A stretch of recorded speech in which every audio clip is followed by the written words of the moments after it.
Hi guys, welcome back to my channel. আমার চ্যানেলে আপনাদের সবাইকে অনেক অনেক ওয়েলকাম। আপনারা সবাই কেমন আছেন? আশা করি ভালো আছেন। আমি শম্পা, আমিও ভালো আছি। চলুন চলে এসেছি আজ আবার একটা ছোট্ট ভিডিও নিয়ে। চলুন সকাল সকাল সবার আগে শুরু করলাম সকালটা দিয়েই আর পুজো দিয়ে। সবাইকে জানাই আর একটা শুভ সকালের অনেক অনেক শুভেচ্ছা। আপনাদের প্রত্যেকের দিন ভালো কাটুক। আর চলুন এবার পুজো দেওয়ার পর সরাসরি চলে যাব আমি রান্নায়।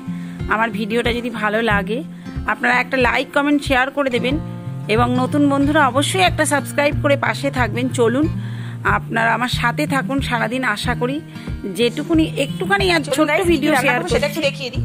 আপনার এইটা হচ্ছে এই যে একটা আলু কেটে নিয়েছি, কটা ঢ্যাঁড়স কেটে নিয়েছি, মানে গোটা ঢ্যাঁড়সই পেছনটা ছাড়িয়ে নিয়েছি। এই আলু আর ঢ্যাঁড়স দিয়ে হচ্ছে ঝাল করব, সেটা হচ্ছে এই যে তার জন্য আমি এখানে সর্ষে বেটে নিয়েছি। শুধু সর্ষে কাঁচা লঙ্কা আছে এখানে। আর এই যে এখানে পেঁয়াজ কুচিয়েছি, এখান থেকে একটু পেঁয়াজও নেবো, মানে ঢ্যাঁড়সে পেঁয়াজ দেবো। আর এখানে দেখুন আদা পেঁয়াজ রসুন বাটা রয়েছে, পেস্ট করা আছে। আর এই যে আলু, ডিমের অমলেট করে আলু দিয়ে ঝোল করব, তার জন্য এই পেস্টটা। আর এখানে আছে আপনার রসুন কুচি আর কাঁচা লঙ্কা কুচি, কাঁচা লঙ্কা চিড়ে দিয়েছি। এটা আপনার এই যে শাকটা করবো, কলমি শাক আছে, শাকটা ভাজা করবো, ঢ্যাঁড়সের ঝাল করবো আর আলু দিয়ে ডিমের অমলেট দিয়ে ঝোল করবো।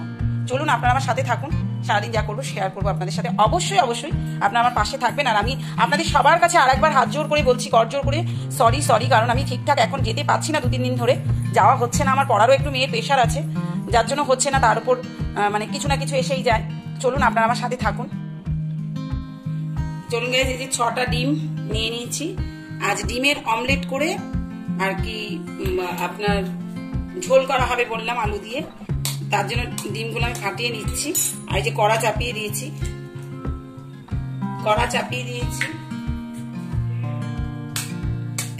একসঙ্গে 2টো করে ডিমের অমলেট করে নিলে তাহলে তাড়াতাড়ি হবে। পরে সেটাকে পিস করে ঝোলে দিয়ে দেবো। চলুন, তার জন্য একটু নুন দিয়ে দিলাম, শুধু নুন দিয়ে এটাকে ঘুটে নেব।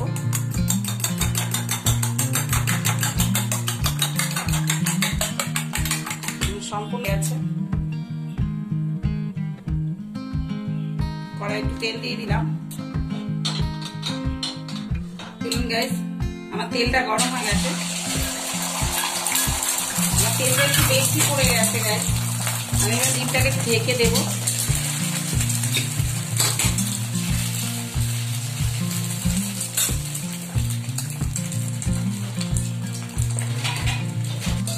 একটু ডিমটা ঢেকে দিলাম, আবার একটুখানি নুন দিয়ে দিলাম। 2টো ডিম আবার ফুটে নিচ্ছি। ওইকে দেখি ডিমটার কি খবর। এইভাবে ঢেকে দিলে কি সেদ্ধ হয়ে যায়। দেখুন পুরোটা সেদ্ধ হয়ে গেছে। এইভাবে 6টা ডিম 2টো করে ভেজে নেবো। গাইস, ডিমগুলো একদম কেটে সমান করে নিয়েছি, কড়াইয়ের মধ্যেই পিস করে রেখে নিয়েছি, এগুলো চলে দেওয়ার জন্য রেডি। আর চলুন এবারে আমি একটু ঢ্যাঁড়সটা করে ফেলি। এরই মধ্যে আমি শাক ভাজা করে ফেলেছি। এটা তো সবাই জানেন, শাক ভাজা দেখাবার কিছু নেই, যার জন্য শাক ভাজাটা আর আমি দেখালাম না। বাট ঢ্যাঁড়সটা করবো। একটু ঢ্যাঁড়সটা ভাজার জন্য আগে একটু নুন দিয়ে দিলাম, একটুখানি হলুদ দিয়ে দিলাম। এবার আমি ঢ্যাঁড়সগুলো ছেড়ে দেবো। ঢ্যাঁড়সগুলো ভেজে নেবো হালকা করে। দেখুন গাইস, চলুন গাইস, ঢ্যাঁড়স ভেজে তুলে নিয়েছি। একটু কালো জিরে দিয়ে দিলাম, একটু পেঁয়াজ দিয়ে দিলাম।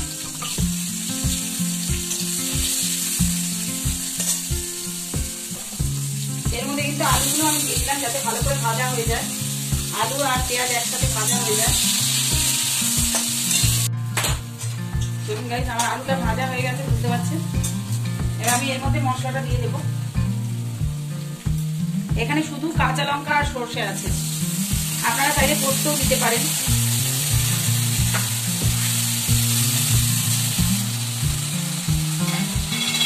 এখানে একটুখানি চিনি দিলাম, হাফ টিস্পুনেরও কম, কারণ একেবারে একটুখানি আমার ইয়েটা।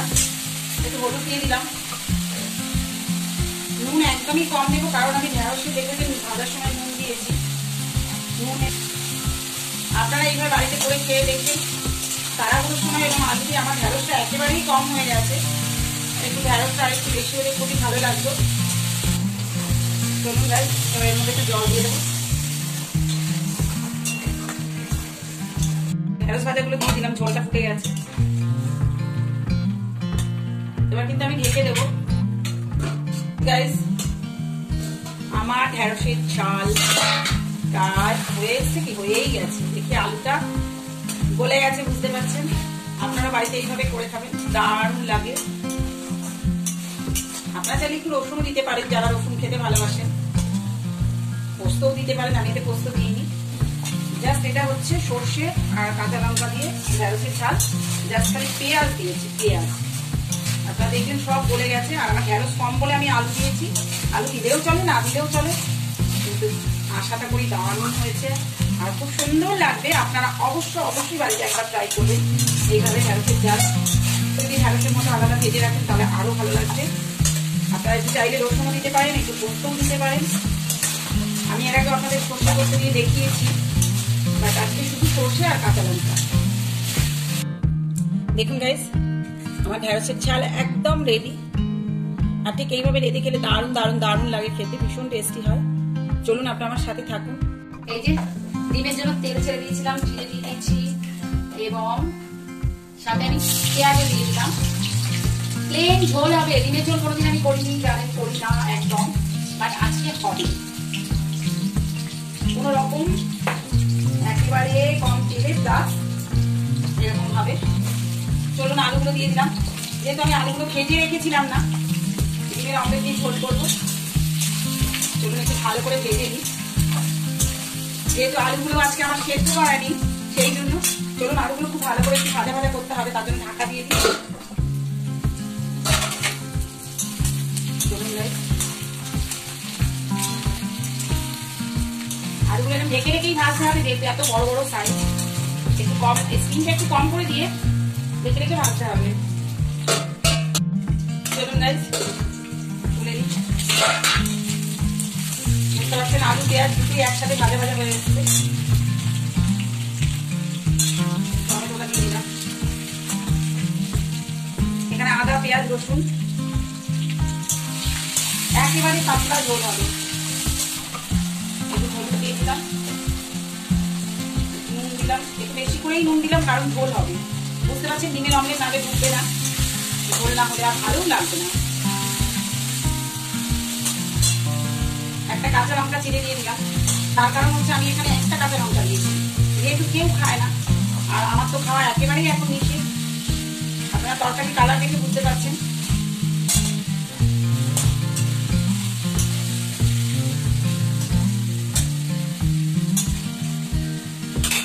চলুন একটু ঢাকা দিয়ে দিয়ে ভাজি, তাহলে মশলার গ্যাসটা চলে যাবে।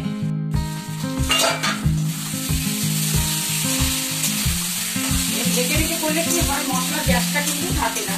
কাঁচা মশলার একটা যে গ্যাস থাকে সেটা থাকে না।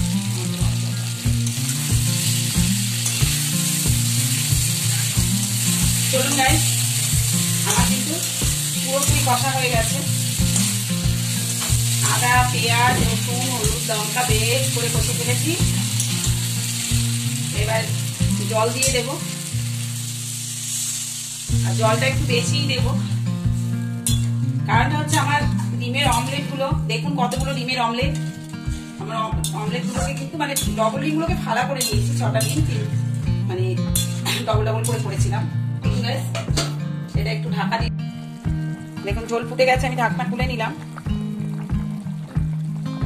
আলুগুলো সেদ্ধ হয়ে গেছে। চলুন এবার এক এক করে এই যে ভেজে রাখা অমলেট গুলো কিন্তু আমি ছেড়ে দেব। পুরো আমার ডিমের ঝোল রেডি। জাস্ট এবার অমলেট গুলো ছেড়ে দিচ্ছি। আপনারা দেখলেন ডবল ডিম একসঙ্গে করে তারপরে আমি টুকরো করে নিয়েছি ডিমগুলোকে। এই ঝোলটা কিন্তু দারুণ লাগে খেতে, পাতলা। এমনকি আমার হাজবেন্ড এটা খেতে ভীষণ ভালোবাসে, প্রায় সময় বলবে ডিমের অমলেট করে ঝোল করো। এই পাতলা ঝোলটা খুব ভালোবাসে। আদারওয়াইজ আমরা কিন্তু এই ঝোল খাই না সহজে, ডিমের ঝোল খাওয়া হয় না। চলুন আর একবার একটুখানি ঢাকা দিয়ে দিই। দেওয়ার পরে আমি ঠিক 10 মিনিট পর এসে এটা তুলে দেবো। আমার ঝোল সম্পূর্ণ রেডি। চলুন গাইস, একদম আমার ডিমের অমলেটের ঝোল রেডি, পাতলা ঝোল।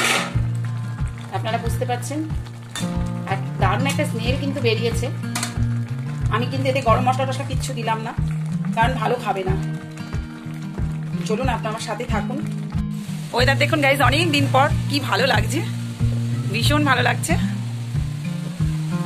দেখুন এই যে দেখুন সব দোল খাচ্ছে, দোল দোল খাচ্ছে আর কি গাছগুলো। এইরকম অবস্থা, বুঝতে পারছেন কি ভালো লাগছে। মেঘ করেছে, ওয়েদার কেটে যাক, দুদিন ধরে যাও একটু, যেইটুকু বৃষ্টি হচ্ছে ঠান্ডা ঠান্ডা ওয়েদার আছে, বাট বৃষ্টির চেয়ে তো বিদ্যুৎ বেশি চমকায় আর কি, সেই জন্য ভীষণ ভয় লাগে। কিন্তু পরিবেশটা দেখুন,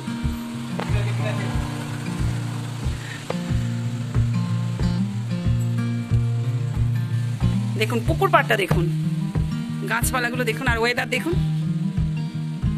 এই দেখুন মেঘ করেছে, দেখুন এপাশে মেঘ করেছে, মানে উত্তর দিকে ভীষণ মেঘ করেছে।